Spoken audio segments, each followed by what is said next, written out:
आज बसंत पंचमी के अवसर पर मैं आपको एक कथा सुनाऊंगी। बसंत पंचमी सरस्वती माँ, कामदेव और विष्णु भगवान को समर्पित है। बसंत पंचमी के अवसर पर आपको सरस्वती माँ की पूजा करनी चाहिए, जिससे आपको ज्ञान की प्राप्ति होती है।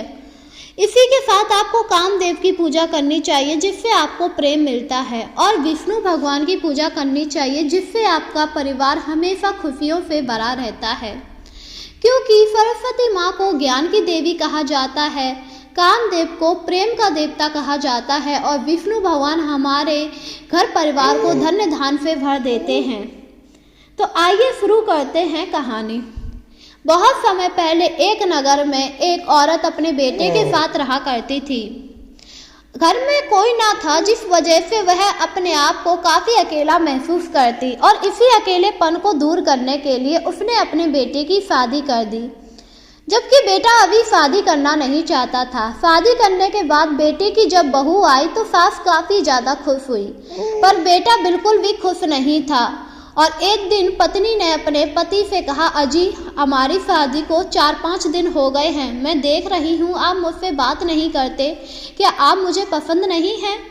ऐसी बात नहीं है, मेरी शादी मेरी मर्जी के बिना हुई है, मैं तुम्हें पसंद नहीं करता हूँ, तो क्या आप हमसे कभी भी बात नहीं करेंगे? अब तो हमारी शादी हो चुकी है, मुझे पता है, पर जब तक मेरा मन नहीं करेगा मैं तुमसे बात नहीं कर सकता, ना ही तुम्हें देख सकता हूँ।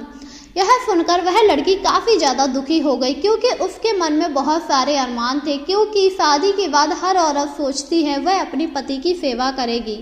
उसने ये बात अपनी सास को बताई। सास ने जब ये सुना तो बहू को समझाते हुए कहा, अभी उसकी उम्र छोटी है, जैसे जैसे उम्र बढ़ती जाएगी वो तुमसे बात करने लगेगा, तुम अपना मन छोटा ना करो। यह सुनकर उस औरत ने कुछ नहीं कहा। धीरे धीरे समय गुजर गया। 1 साल हो गए, पर अभी तक पति पत्नी में बातचीत नहीं हो रही थी, जिससे पत्नी काफ़ी ज़्यादा परेशान हो गई।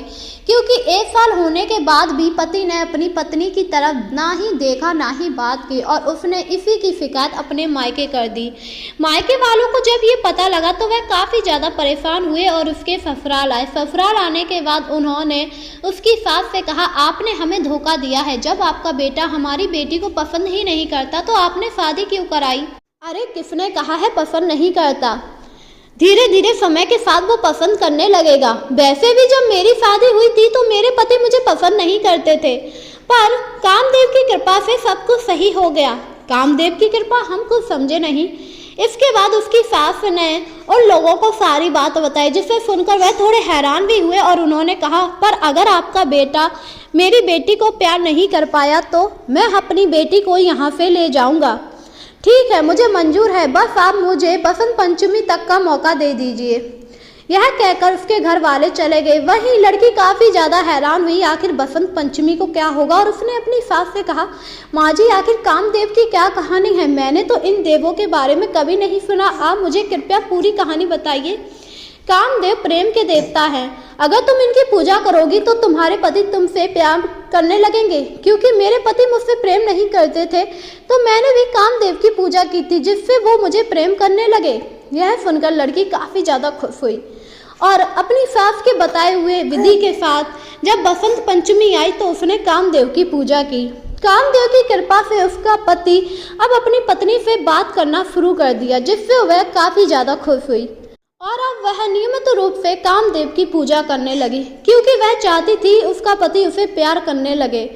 पूजा के प्रभाव से उसका पति अब उससे बातचीत करने लगा, प्यार करने लगा, जिससे औरत काफ़ी ज़्यादा खुश हुई, और उसने अपनी सास से कहा, ये तो सच में काम कर गया, मुझे नहीं पता था कामदेव हमारी इतनी जल्दी सुन लेंगे।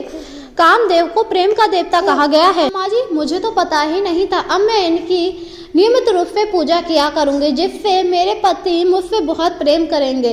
और अब औरत नियमित रूप से कामदेव की पूजा करती थी। हर बसंत पंचमी पर कामदेव की पूजा के साथ वह विष्णु भगवान और सरस्वती माँ की भी पूजा करती थी, क्योंकि उसकी सास ने बताया था अगर वह इन तीनों लोगों की पूजा करेगी तो उसका परिवार हमेशा खुशियों से भरा रहेगा। इसीलिए हमें बसंत पंचमी पर सरस्वती माँ, कामदेव और विष्णु भगवान की पूजा करनी चाहिए, जिससे हमारा परिवार खुशियों से भरा रहता है।